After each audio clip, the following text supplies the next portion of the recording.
ജോയ്സ് മേർ മിനിസ്ട്രീസിന്റെ സുഹൃത്തുക്കളും പാർട്ട്നേഴ്സുമാണ് ഈ പ്രോഗ്രാമിന്റെ ചിലവുകൾ വഹിക്കുന്നത്.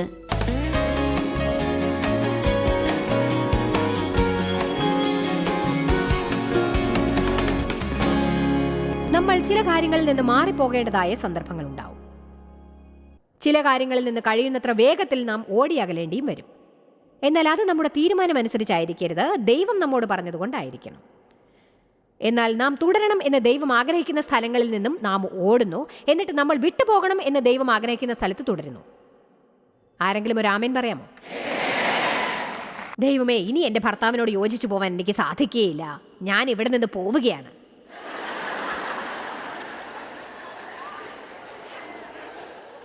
എന്നാൽ മറ്റൊരു വിധത്തിൽ ചില സ്ത്രീകൾ ഭർത്താവിൻ്റെ മർദ്ദനങ്ങൾ വാങ്ങി 25 വർഷം മക്കളുടെ ജീവിതം പാഴാക്കി പോവാനൊരു സ്ഥലമില്ലാതെ കഷ്ടപ്പാടുകൾ സഹിച്ചിരിക്കുന്നുണ്ടാവും. അടി വാങ്ങിക്കാനും കഷ്ടപ്പാടുകളും ദുരിതങ്ങളും അനുഭവിക്കാനും മക്കളെ വ്യാകുലതയോടെ ജീവിക്കാനും ദൈവം നിങ്ങളെ വിളിച്ചിട്ടില്ല എന്നറിയൂ.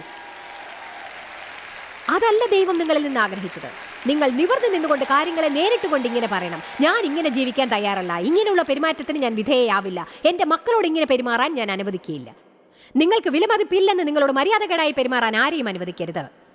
മറ്റുള്ളവർ നിങ്ങളെ വിമർശിച്ച് നിങ്ങളുടെ വിലമതിപ്പിനെ കുറയ്ക്കുമ്പോൾ ദൈവവചനത്തിൽ പറയുന്നതനുസരിച്ച് നിങ്ങളുടെ വിലമതിപ്പ് നിർണയിക്കുക.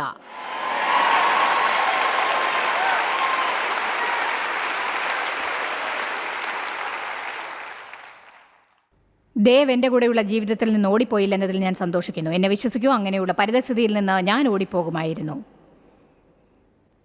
അതത്ര രസകരമായിരുന്നില്ല. പക്ഷേ അതിൽ തുടരണമെന്നാണ് ദൈവഹിതമെന്ന് അദ്ദേഹം അറിഞ്ഞു. ദൈവം നിങ്ങളെ മറ്റുള്ളവരുടെ ജീവിതത്തിൽ ഉപയോഗിക്കാൻ ആഗ്രഹിക്കുന്ന സമയവുമുണ്ട്. അത് മനോഹരമായിരിക്കില്ല, സൗകര്യപ്രദവുമായിരിക്കില്ല. പക്ഷേ യേശുവിനെ അവർക്ക് കാണിച്ചു കൊടുക്കാൻ ആരെങ്കിലും വേണ്ടിവരും. അതേ സഭയിൽ അനങ്ങാതെ നിന്ന് ദൈവത്തിന്റെ രക്ഷ കാണുന്ന ആരെങ്കിലുമാണ് അവർക്ക് ആവശ്യം. അതവൻ നിങ്ങൾക്കായി ചെയ്യും. നിങ്ങൾ അവിടെ തന്നെ ഇരിക്കൂ, അനങ്ങരുത്. ദൈവം നിങ്ങളോട് പറയുന്നത് വരെ എങ്ങും പോകരുത്. ദൈവം പറയുന്നത് വരെ പള്ളി മാറ്റരുത്. ദൈവം പറയുന്നത് വരെ ഇപ്പോഴുള്ള ജോലി വിടരുത്. ദൈവം പോകാൻ പറയുമ്പോൾ നിങ്ങൾക്ക് പോകാം. അബ്രാമിനോട് ദൈവം പറഞ്ഞത് എല്ലാവർക്കും അറിയാം. അത് ഉൽപ്പത്തിയിൽ എഴുതിയിട്ടുണ്ട്. പിതാവിനെയും മാതാവിനെയും കുടുംബത്തെയും വീടും ഇപ്പോൾ നിനക്ക് പരിചയമുള്ള എല്ലാം വിട്ട് ഞാൻ കാണിക്കുന്ന സ്ഥലത്തേക്ക് നീ പോകണം. ഒരു കാര്യം അറിയാമോ? എങ്ങോട്ടാണ് പോകേണ്ടതെന്ന് പോലും ദൈവം പറഞ്ഞില്ല. ഒരു സൂചന പോലും കൊടുത്തിട്ടുണ്ടായിരുന്നില്ല. ദൈവം പറഞ്ഞു, പോ. എന്തുകൊണ്ടാണ് അബ്രാം അങ്ങനെ ചെയ്യണമെന്ന് ദൈവം പറഞ്ഞത്? അബ്രാം ദൈവത്തെ അനുസരിക്കുന്നുണ്ടോ എന്നറിയുന്നതിനേക്കാൾ ഉപരിയായിരുന്നു അത്. അയാളുടെ കുടുംബം വിഗ്രഹാരാധകരായിരുന്നു. ദൈവത്തിന് അയാളുടെ ജീവിതത്തിൽ ഒരു പ്ലാൻ ഉണ്ടായിരുന്നു. അവരിൽ നിന്ന് അയാളെ വേർപെടുത്താൻ ദൈവം ആഗ്രഹിച്ചു. കാരണം അവർ അയാളിൽ സ്വാധീനം ചെലുത്തിയിരുന്നു. ഞാൻ ഒരു കാര്യം പറയട്ടെ, മിക്കവാറും ക്രിസ്ത്യാനികൾ ദൈവത്തോടത്തുള്ള നടത്തത്തെ നശിപ്പിക്കുന്നു, ബലഹീനമാക്കുന്നു, വെള്ളമൊഴിക്കാതാക്കുന്നു. അതിന് കാരണം അവരുടെ കൂടെയുള്ള ജനങ്ങളാണ്. അവർക്ക് കൂട്ടുകാരുണ്ട്. ദൈവഭയമില്ലാത്ത അവരുടെ കൂടെയാണ് അവർ സമയം ചിലവാക്കുന്നത്. അതവരെ നിരുത്സാഹപ്പെടുത്താനേ വകയുള്ളൂ. എന്നിട്ട് തിരിച്ചു കിട്ടാത്തവണ്ണം ഓരോ ഔൺസ് വിശ്വാസത്തെയും അവർ ഊറ്റിയെടുക്കുന്നു. ഞാൻ നിങ്ങളോട് പറയുന്നു, നിങ്ങൾക്കുള്ള കൂട്ടുകാരുമായുള്ള ചങ്ങാത്തം ഉപേക്ഷിക്കണമെന്ന് ദൈവം നിങ്ങളോട് പറയുകയാണെങ്കിൽ, അത് നിങ്ങളുടെ ബന്ധുക്കളിൽ ഒരാളായിരുന്നാൽ പോലും, നിങ്ങളുടെ പുറകിൽ ഒളിച്ചിരിക്കുന്ന ഒരാളായാലും, അവർക്ക് നിങ്ങളുടെ മേൽ അതിയായ സ്വാധീനമുണ്ടെന്ന് മനസ്സിലാക്കുക. ചിലപ്പോൾ പൊതുസ്ഥലങ്ങളിൽ ചിലരോടൊത്ത് നിങ്ങൾക്ക് സമയം ചിലവാക്കേണ്ടി വന്നേക്കാം. പക്ഷേ എപ്പോഴും അവരോട് കൂടെ തന്നെ ഇരിക്കാൻ നിങ്ങൾ കാരണങ്ങൾ ഉണ്ടാക്കരുത്. ഞാൻ പറയുന്നത് ആർക്കെങ്കിലും മനസ്സിലായോ? ദൈവം എന്നോട് പറഞ്ഞപ്പോൾ അത് വേണ്ടെന്ന് പറഞ്ഞവരിൽ നിന്ന് ഞാൻ ഒഴിഞ്ഞു. കാരണം ആരും എന്നെ വിശ്വസിച്ചില്ല. എൻ്റെ ഭർത്താവ് എന്നെ വിശ്വസിച്ചു. എന്നെ വിശ്വസിച്ച ഒരു സുഹൃത്തിനെ ഞാൻ ഇന്നും ഓർക്കുന്നുണ്ട്. ജനങ്ങൾ എന്നെ നോക്കി ചിരിച്ചു. എനിക്ക് ഭ്രാന്താണെന്ന് ജനങ്ങൾ കരുതി. ഞങ്ങളുടെ സഭ വിടാൻ ദൈവം പറഞ്ഞു. ഞങ്ങൾക്ക് സുഹൃത്തുക്കൾ നഷ്ടപ്പെട്ടു. പാർട്ടികൾക്കൊന്നും ഞങ്ങളെ ആരും വിളിക്കാതായി. ദൈവം എന്നോട് പറഞ്ഞതാണെന്ന് തോന്നി ഒരു കാര്യം ഞാൻ ചെയ്യുകയായിരുന്നു. എനിക്കൊന്നും മനസ്സിലായില്ല. ഞാൻ കരുതി അതെനിക്ക് ശരിക്കും വളരെ ആശയക്കുഴപ്പമുണ്ടാക്കിയ ഒരു സമയമായിരുന്നു. എനിക്ക് സംഭവിച്ച കാര്യങ്ങളിൽ ഏറ്റവും നല്ല കാര്യങ്ങളിൽ ഒന്നായിരുന്നു അത്. കാരണം ഞാൻ ഒരു കാര്യം പറയാം, നിങ്ങൾക്ക് മറ്റാരും ഇല്ലാത്തപ്പോൾ ദൈവത്തെ നന്നായി മനസ്സിലാക്കാൻ സാധിക്കും.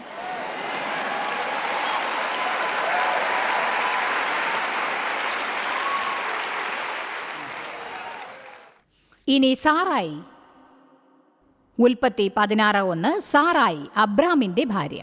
അവന് കുട്ടികളെ പ്രസവിച്ചില്ല. ദൈവം അവരുടേതായ ഒരു കുഞ്ഞിനെ വാഗ്ദാനം ചെയ്തിരുന്നു. ദൈവം അവർക്ക് വാക്ക് നൽകിയിരുന്നു. പക്ഷേ ദൈവം അത് പ്രവർത്തിച്ചിട്ടുണ്ടായിരുന്നില്ല. അവർക്ക് കാത്തിരുന്നും മടുത്തു. അവൾക്ക് ഹാഗാർ എന്നു പേരുള്ള ഒരു മിസ്രയീമ്യ ദാസിയുണ്ടായിരുന്നു. സാറായി അബ്രാമിനോട് പറഞ്ഞു, ഇത് കണ്ടില്ലേ, അവൾക്കൊരു പുതിയ ഐഡിയ കിട്ടി. നിങ്ങൾക്ക് അങ്ങനെയുള്ള ഐഡിയകൾ കിട്ടിയിട്ടുണ്ടോ? ദൈവത്തിനായി കാത്തിരുന്ന് മുഷിയുമ്പോൾ നിങ്ങൾ ചിന്തിക്കും, ദൈവം എന്ത് ചെയ്യണമെന്ന് പറയുന്നുവെന്ന് എനിക്കറിയാം. സാറായി എബ്രാമിനോട് പറഞ്ഞു, ഞാൻ പ്രസവിക്കാതിരിക്കാൻ യഹോവ എൻ്റെ ഗർഭം അടച്ചിരിക്കുന്നുവല്ലോ. ഞാൻ ഒരു കാര്യം പറയട്ടെ, നിങ്ങൾ എൻ്റെ ദാസിയുടെ അടുക്കൽ പോയി ശയിക്കാം. എത്ര പേർക്ക് ഒരു കാര്യം ചെയ്യുന്നതിന് മുൻപ് തന്നെ അത് മണ്ടത്തരമാണെന്ന് തോന്നിയിട്ടുണ്ട്?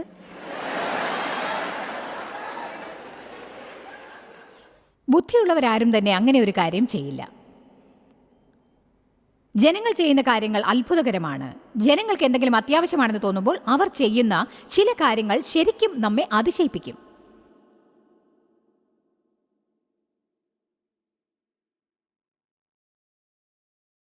ഏതൊരു കാര്യത്തിനും അതിമോഹവും ഉണ്ട് എന്ന് നിങ്ങൾക്കറിയാമോ? അതിമോഹം ലൈംഗിക പാപത്തിന് മാത്രമല്ല തോന്നിപ്പിക്കുക, മിനിസ്ട്രിയുടെ കാര്യത്തിലും അതിമോഹം ഉണ്ടാവാം. ഒരു വർഷിപ്പ് ലീഡർ ആവണമെന്ന അതിമോഹം ഉണ്ടാവാം. ഒരു വീടോ കാറോ സ്ഥാനമോ ഒരു നിശ്ചിത ഗ്രൂപ്പിൻ്റെ അംഗത്വമോ ഉണ്ടാവണമെന്ന് അതിമോഹം ഉണ്ടാവാം. നമ്മുടെ ജീവിതത്തിൽ എപ്പോഴാണ് അതിമോഹം കയറി വരിക എന്ന് ആർക്കും പറയാൻ സാധിക്കുകയില്ല. നമുക്കൊരു കാര്യം കിട്ടിയേ തീരുവെങ്കിൽ അത് കിട്ടുന്നത് വരെ നമുക്ക് സന്തോഷിക്കാനാവില്ല.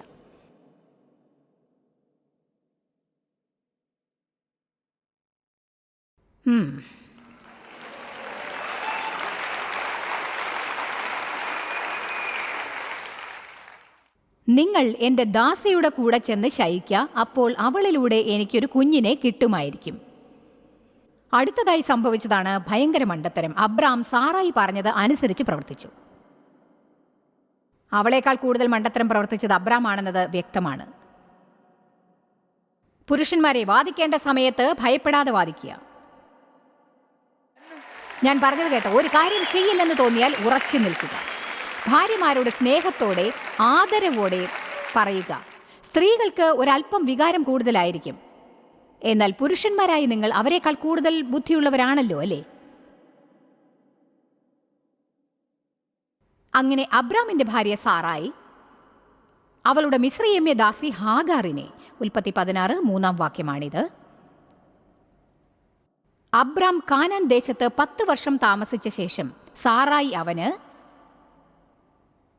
സാറായി അവളുടെ ഭർത്താവിന് രണ്ടാമത് ഒരു ഭാര്യയെ കൊടുക്കുകയായിരുന്നു. അവൻ ഹാഗാറിന്റെ കൂടെ ശയിച്ചു. അവൾ ഗർഭിണിയായി.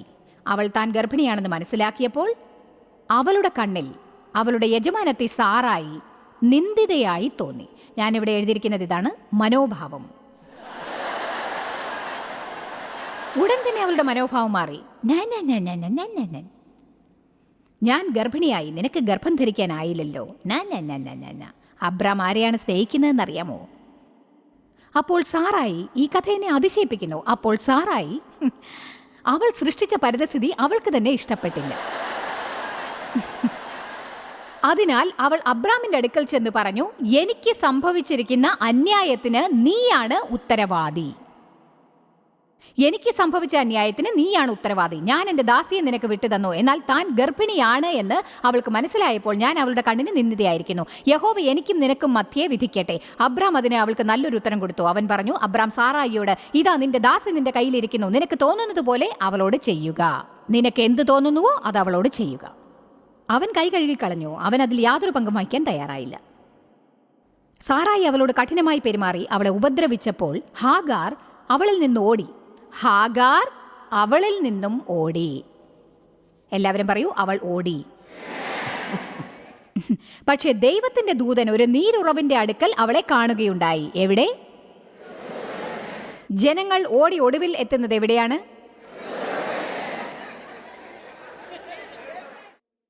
ഇതുപോലെ ഇനിയും കുറെ എനിക്ക് കാണിക്കാനാവും. ഇത് കണ്ടപ്പോൾ ഞാൻ അത്ഭുതപ്പെട്ടു. ആരെങ്കിലും ഏതെങ്കിലും പരിതസ്ഥിതിയിൽ നിന്ന് ഓടുമ്പോൾ ഒടുവിൽ എത്തിച്ചേരുന്നത് മരുഭൂമിയിലായിരിക്കും. നിങ്ങൾക്ക് ജീവകാലമെല്ലാം മരുഭൂമിയിൽ ജീവിക്കണമെന്നുണ്ടെങ്കിൽ എന്തിൽ നിന്നെങ്കിലും ഓടിയാൽ മതി. എന്നാൽ മരുഭൂമിയിൽ നിന്ന് പുറത്തു കടന്ന് നിങ്ങൾക്ക് വാഗ്ദത്ത ദേശത്ത് ജീവിക്കണമെങ്കിൽ നിങ്ങൾ പ്രശ്നങ്ങളെ നേരിടാൻ ആരംഭിക്കണം. പിന്നെ യഹോവയുടെ ദൂതൻ മരുഭൂമിയിൽ ഒരു നീരുറവിന്റെ അരികെ, സൂര്യന് പോകുന്ന വഴിയിലെ നീരുറവിന്റെ അരികിൽ അവളെ കണ്ട് ചോദിച്ചു, ഹാഗാർ, സാറായിയുടെ ദാസിയെ, നീ എവിടെ നിന്നാണ് വരുന്നത്? ഇപ്പോൾ നീ എങ്ങോട്ടാണ് പോകുന്നത്? നിങ്ങൾക്കൊരു കാര്യം അറിയാമോ? നമ്മൾ ഓടുന്ന സമയത്ത് നമ്മൾ എന്താണ് ചെയ്യുന്നതെന്ന് അറിയാതെ പോകും. അവൾ പറഞ്ഞു, ഞാൻ യജമാനത്തെ സാറായിയെ വിട്ട് ഓടിപ്പോകുന്നു. അപ്പോൾ യഹോവയുടെ ദൂതൻ അവളോട്, നീ പോയി നിന്റെ യജമാനത്തിക്ക് കീഴടങ്ങിയിരിക്കുക എന്നവളോട് കൽപ്പിച്ചു.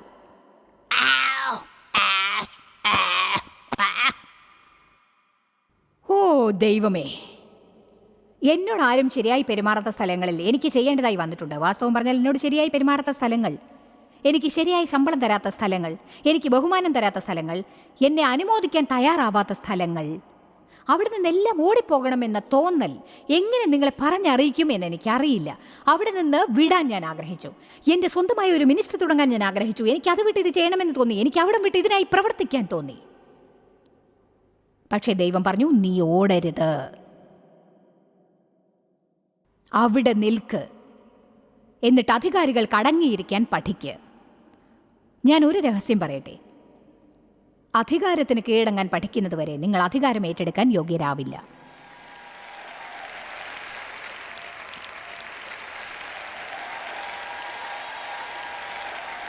നിങ്ങൾക്ക് മോശമായ മനോഭാവമുണ്ടെന്ന് ദൈവം പറഞ്ഞാൽ മറ്റുള്ളവരുടെ മേൽ ആ കുറ്റം ചുമത്തി അത് ശരിയാക്കാൻ ദൈവത്തോടൊത്ത് പ്രവർത്തിക്കുന്നില്ല. ദൈവം നിങ്ങളോട് പറയാൻ ശ്രമിക്കുന്നതിൽ നിന്ന് നിങ്ങൾ ഓടുന്നു. എന്നിട്ട് നിങ്ങൾ പാർക്കിൽ ജീവിതം നയിക്കാൻ പോകുന്നു. നിങ്ങൾ എങ്ങോട്ട് പോയാലും സാരമില്ല, കാരണം 5 വർഷം മറ്റൊരു മരുഭൂമിയിലേക്ക് നിങ്ങൾ ഓടിപ്പോകും. എന്നാൽ താമസിയാതെ നിങ്ങൾ എന്താണ് ചെയ്യുന്നതെന്ന് അവിടെ നിങ്ങൾക്ക് കണ്ടുപിടിക്കാനാവും. നിങ്ങൾക്ക് അവിടം മടുത്തിരിക്കുന്നു. വരൂ, നമുക്ക് തിരിച്ച് അവിടേക്ക് ഓടിപ്പോകാം. കൊള്ളാം ദൈവമേ, ഇന്ന് നമ്മൾ ശരിക്കും ആസ്വദിക്കുന്നു. നല്ല തിരക്കാണ് ഇവിടെ ഉള്ളത്, അതാണ് ആരും ഇവിടെ നിന്ന് പോകാത്തത്.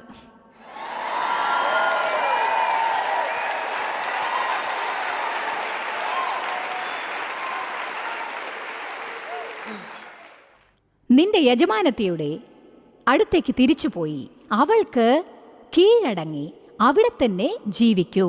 ദൈവമേ, അവൾ എന്നോട് പെരുമാറിയത് നീ കണ്ടില്ലേ?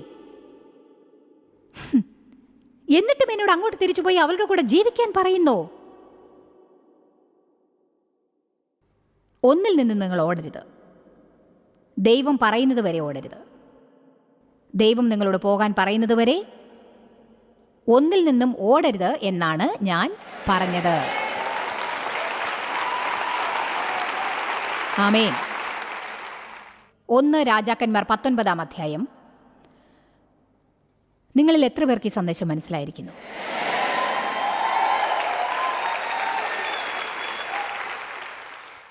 അതിൻ്റെ അർത്ഥം എന്താണെന്നറിയാമോ? എൻ്റെ എന്നുള്ളത് മരിക്കണം. അതാണ് യേശുവിനോടൊത്ത് ക്രൂശീകരിക്കുക എന്നതിനർത്ഥം. നിങ്ങളുടെ കുരിശ് എടുത്ത് ചുമന്നു കൊണ്ടുപോവുക എന്ന് പഴയ വിശുദ്ധന്മാർ പറഞ്ഞതിൻ്റെ അർത്ഥം അതാണ്. നമ്മൾ ജഡത്തിൻ്റെ ക്രൂശീകരണത്തെപ്പറ്റി വേണ്ടത്ര പഠിപ്പിക്കുന്നില്ല. ഞാനത് കുറേ പഠിപ്പിക്കാറുണ്ട്. പക്ഷേ മാർദ്ദവമുള്ള കുരിശെന്നൊന്നില്ല. അതിനായി നിങ്ങൾ നോക്കുകയാണെങ്കിൽ ഒരിക്കലും അത് കണ്ടുപിടിക്കാൻ സാധിക്കില്ല. ഞാൻ പറഞ്ഞ എന്താണെന്ന് നിങ്ങൾ ഓർക്കണം. ഞായറാഴ്ചയ്ക്ക് മുൻപിൽ വെള്ളിയാഴ്ച എപ്പോഴും ഉണ്ടാവും. എല്ലാവർക്കും ഉയർത്തെഴുന്നേറ്റ ജീവിതമാണ് ആവശ്യം. എന്നാൽ നിങ്ങളിലെ ഉടയലിൽ പ്രവർത്തിക്കാൻ ദൈവത്തെ അനുവദിക്കുന്നതുവരെ നിങ്ങൾക്ക് ഉയർത്തെഴുന്നേൽപ്പുണ്ടാവില്ല. ദൈവം എന്തുകൊണ്ടാണ് ഹാഗാറിനെ തിരിച്ചയച്ചത്? കാരണം ദൈവം അവൾക്ക് പോകാൻ അനുവാദം കൊടുക്കുന്നതിന് മുൻപ് അവൾ ഒരു കാര്യത്തിൽ നിന്ന് ഓടിപ്പോകാൻ കാരണമായ സ്വന്തം ഇഷ്ടത്തെ ഉടയ്ക്കാൻ ദൈവം ആഗ്രഹിച്ചു. ആമേൻ. 1 രാജാക്കന്മാർ 19. ദൈവത്തിൻ്റെ മഹാനായ പ്രവാചകൻ ഏലിയാവ് ജീവിച്ചിരുന്നവരിൽ ഏറ്റവും വലിയ പ്രവാചകനായിരിക്കാം. ഒരു ദിവസം മുൻപ് 18-ാം അധ്യായത്തിൽ അയാൾ ബാലിൻ്റെ 450 പ്രവാചകന്മാരെ കൊന്ന് കഷ്ണങ്ങളാക്കിയതാണ്. അതൊരു കഠിനാധ്വാനമായിരുന്നു. അയാളത് ചെയ്യുന്നതിന് മുൻപ് അവരെ എല്ലാവരെയും ശരിക്കും വിഡ്ഢികളാക്കി സ്വർഗത്തിൽ നിന്ന് അഗ്നി വിളിച്ച് ആരാണ് യഥാർത്ഥ ദൈവം എന്നവരെ കാണിച്ചു. അടുത്ത ദിവസം അയാൾ തളർന്നുപോയി. ക്ഷീണം കൊണ്ട് അയാൾ വിചിത്രമായി പെരുമാറി. ആത്മീക ഭാഗത്തിൻ്റെ ഒരു പ്രധാന ഭാഗമാണ് നല്ല വിശ്രമം. വളരെ ശരിയാണ്. എനിക്ക് വല്ലാത്ത തളർച്ചയും ക്ഷീണവും ഉണ്ടാകുമ്പോൾ ജഡീകത തോന്നുന്നത് വിചിത്രമാണ്. ആദ്യം എന്തെങ്കിലും ഡിസേർട്ട് തിന്നണമെന്ന് തോന്നും.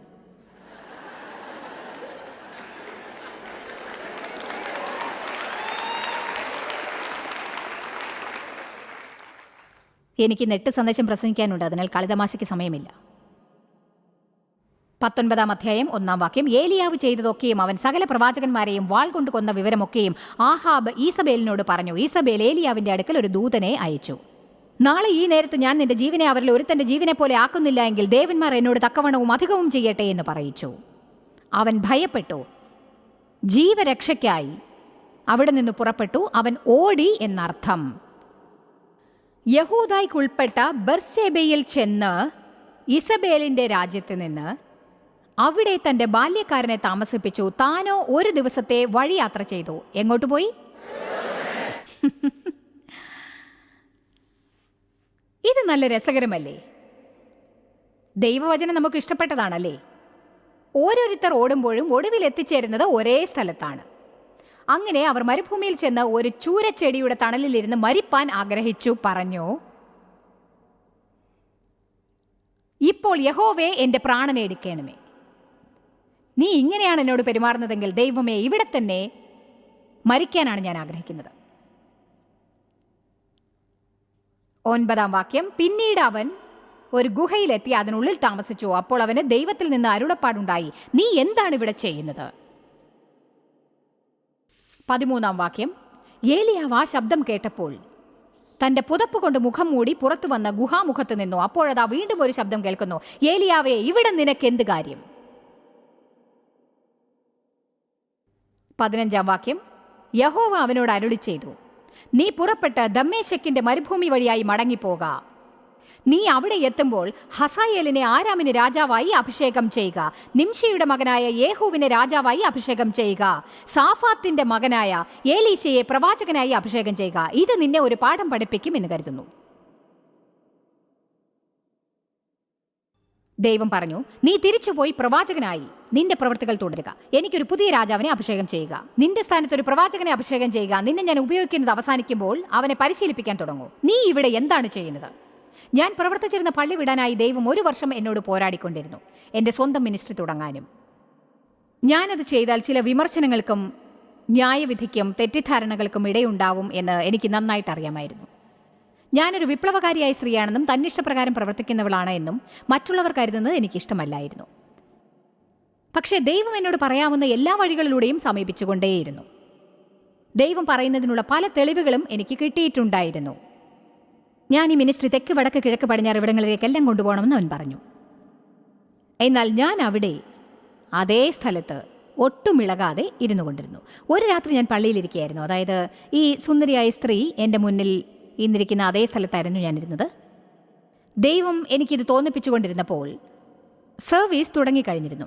ദൈവം ആത്മാവിലാണ് എനിക്കത് തോന്നിപ്പിച്ചത്. അവൻ ചോദിച്ചു, നീ ഇവിടെ ഇരുന്ന് എന്താണ് ചെയ്യുന്നത്? എൻ്റെ ഹൃദയത്തിൽ ഞാൻ പറഞ്ഞു, അതോ ദൈവമേ, ഇന്ന് ചൊവ്വാഴ്ച രാത്രിയിലെ ഞാൻ പള്ളിയിലിരിക്കുക. ചൊവ്വാഴ്ച രാത്രികളിൽ ഞാൻ അതായിരുന്നു ചെയ്യാറ്. ദൈവം എന്നോട് എന്താണ് പറഞ്ഞതെന്നോ, നീ ഇവിടെ ഇരിക്കേണ്ടവളല്ല, ഇനി ഇവിടെ ഇരിക്കരുത്, പ്ലാറ്റ്ഫോമിൽ പ്രസംഗിക്കുന്നവരെ ഉറ്റുനോക്കേണ്ടതില്ല, നീ ഇവിടെ നിന്ന് എഴുന്നേറ്റ് ചെന്ന് ഞാൻ നിന്നെ എന്തിനു വിളിച്ചോ അത് ചെയ്യുക.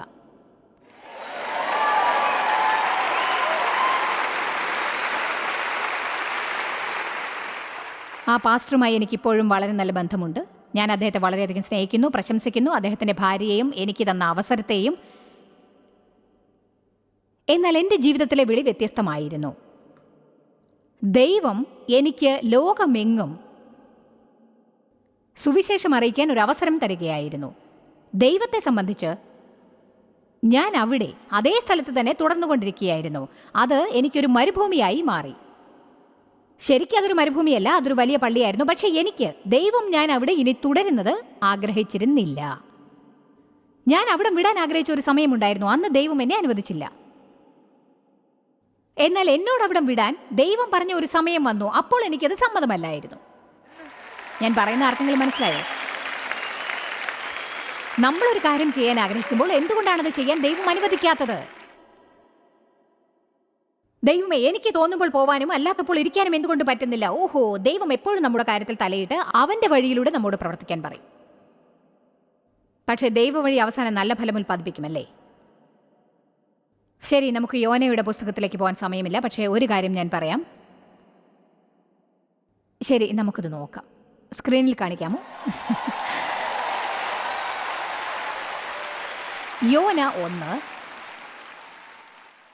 അമിതായുടെ മകനായ യോനാക്ക് യഹോവയുടെ അരുളപ്പാടുണ്ടായതെന്തെന്നാൽ, നീ പുറപ്പെട്ട് നിനവയിലേക്ക് ചെന്ന് നഗരത്തെക്കുറിച്ച് വിരോധമായി പ്രസംഗിക്ക, അവരുടെ ദുഷ്ടത എന്റെ സന്നിധിയിലെത്തിയിരിക്കുന്നു. എന്നാൽ യോന യഹോവയുടെ സന്നിധിയിൽ നിന്ന് തർശീഷിലേക്ക് പോകുന്ന കപ്പലിൽ കയറി പുറപ്പെട്ടു.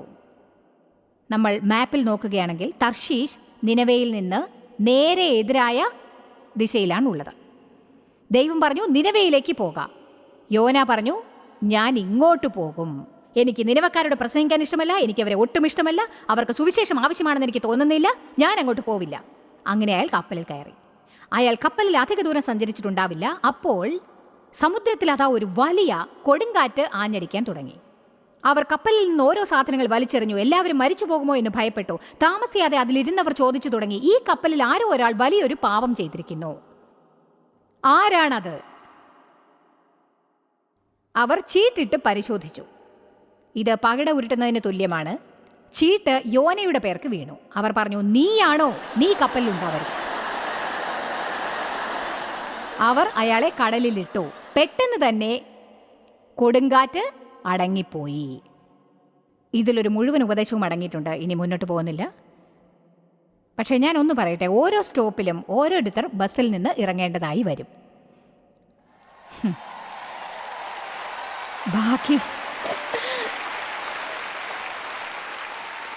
ബാക്കി എന്താണ് ഉണ്ടായതെന്ന് നിങ്ങൾ സ്വയം കണ്ടുപിടിക്കുന്നതാണ് നല്ലത്. ദൈവത്തോടു കൂടെ നടക്കാത്തവരെയും കൂടി നമ്മൾ കൂടെ വലിച്ചു കൊണ്ടുപോകുന്നു. എന്നിട്ട് ദൈവം അവരെ കൈകാര്യം ചെയ്യുന്നു. അവരുടെ ജീവിതത്തിൽ വലിയ പ്രശ്നങ്ങളുണ്ട്. അത് നമ്മുടെ മീതെ കവിഞ്ഞൊഴുകും. എന്താണ് സംഭവിച്ചതെന്ന് കണ്ടുപിടിക്കാനും നമുക്ക് കഴിയില്ല. അനുഗ്രഹീതരായ ചിലരുടെ കൂടെ കൂട്ടുകൂടാൻ ശ്രമിക്കുക. താഴ്മയുള്ളവരുടെ കൂടെ കൂട്ടുകൂടാൻ നോക്കൂ. ജീവിതത്തിൽ ദൈവ സാന്നിധ്യവും സഹായമുള്ളവരുടെ കൂടെ കൂട്ടുകൂടാൻ ശ്രമിക്കുക. അത് നിങ്ങളിലും പ്രവേശിക്കുന്നതായിരിക്കും. ആമേൻ. 17 വാക്യം നോക്കാം. യോന കടലിൽ കിടക്കുകയാണ്. കപ്പൽ പോയി. അപ്പോൾ യോനയെ വിഴുങ്ങേണ്ടതിന് ദൈവം ഒരു തിമിംഗലത്തെ കൽപ്പിച്ചാക്കിയിരുന്നു. യോന അതിൻ്റെ വയറ്റിൽ 3 രാവും 3 പകലും കിടന്നു. അതിനെക്കുറിച്ച് ചിന്തിക്കാൻ പോലും എനിക്ക് കഴിയുന്നില്ല. ഒടുവിൽ യോന മനസ്താപപ്പെടുന്നു. 10 വാക്യം 2 അധ്യായം. യഹോവ മത്സ്യത്തോട് സംസാരിച്ചു, അതവനെ കരയിലേക്ക് ഛർദ്ദിച്ചു. അയാൾ എങ്ങനെയുണ്ടായിരുന്നു എന്ന് ചിന്തിക്കാനാവുമോ? അത് നമുക്കൊന്ന് സങ്കല്പിച്ച് നോക്കാം. അയാളുടെ ശരീരം മുഴുവനും പായൽ ചുറ്റി വരിഞ്ഞു കിടന്നിട്ടുണ്ടാവും. ഓ, ഇനി ഇത് നോക്കൂ. ഇതാ യോന. എനിക്കറിയില്ല, ഒരുപക്ഷെ ഇങ്ങനെ ഇരുന്നിട്ടുണ്ടാവും.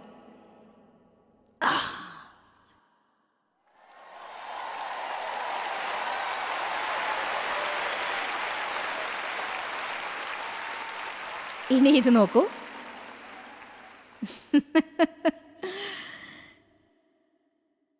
ഇതോടെ ഈ സന്ദേശം അവസാനിപ്പിക്കാമെന്ന് തോന്നുന്നു. നിങ്ങളിത് മനസ്സിലാക്കും. 3 അധ്യായം 1 വാക്യം. യോനയ്ക്ക് ദൈവത്തിന്റെ അരുളപ്പാട് 2 പ്രാവശ്യവും ഉണ്ടായി. യോനെ, നീ എഴുന്നേറ്റ് നിനവേക്ക് പോക.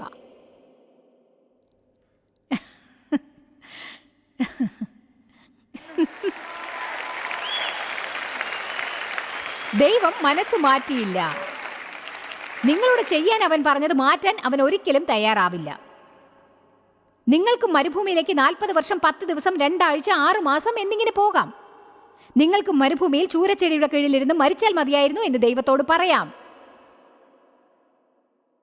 അപ്പോൾ ഒരു കപ്പൽ വരും, അതിൽ കയറി കടലിലേക്ക് എറിയപ്പെട്ട് മത്സ്യം വിഴുങ്ങിയേക്കാം. ദൈവം അപ്പോഴും നിങ്ങളോട് പറയും, നീ എവിടെ നിന്നാണ് ഓടിയത്? അങ്ങോട്ട് തിരിച്ചു പോ. എന്നിട്ട് ഞാൻ നിന്നോട് ചെയ്യാൻ പറഞ്ഞത് ചെയ്യൂ.